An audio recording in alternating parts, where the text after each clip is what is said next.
Let's go. Do you want me to start from the beginning? Please. Okay. So biggest things is making sure that he has a strict diet time. So picking a time, either 7 o'clock, 8 o'clock, whatever works for you, and every 12 hours feeding him strict on that diet. So if you're going to feed him at 7 a.m., feed him at 7 p.m. If you're going to feed him at 6 a.m., feed him at 6 p.m. And then within 30 minutes of him eating, he needs to get his insulin. It can be right after he eats. It can be 25 minutes after he eats, as long as it's within the 30-minute period. If he does not eat his food for one meal, leave it down for 20, 30 minutes. If he doesn't eat, pick it up and skip the insulin dose. Because if he's not eating, he's not raising his blood sugar, so we don't need to bring it back down. Got it. If he doesn't eat multiple meals in a row, give us a call and we can advise you on what to do. Sometimes we need to just check their blood sugar and see what it looks like, because even sometimes if they haven't eaten, they can be high, or they can get really, really low if they're not eating.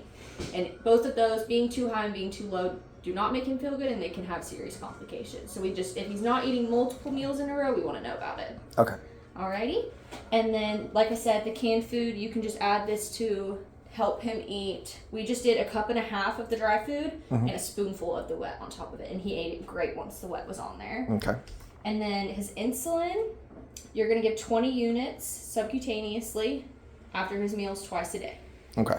So is this insulin, is vet insulin different than human insulin? So they are different. There is some kinds of human insulin that dogs can be on depending on their insulin resistance and things like that. So right now we'll start with a dog insulin. And then depending on how he's regulating, if he's regulating well with this, he'll stay with this forever. Okay. Just depending on if they're regulating and whatnot, that's when they'll switch them. Okay. And then these are the syringes. So there is specific syringes for the dosing that he's on. So these ones are the U40 syringes, because the insulin that he's on is a U40. Okay. And then he's on the biggest dose, so he gets the biggest size syringe. Of course he is. Yeah.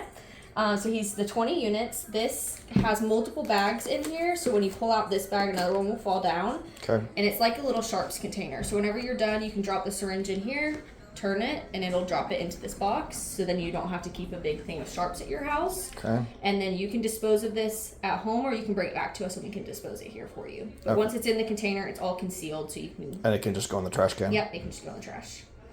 Alrighty. Okay. And then she has some stuff in here about diabetes in dogs for you to read.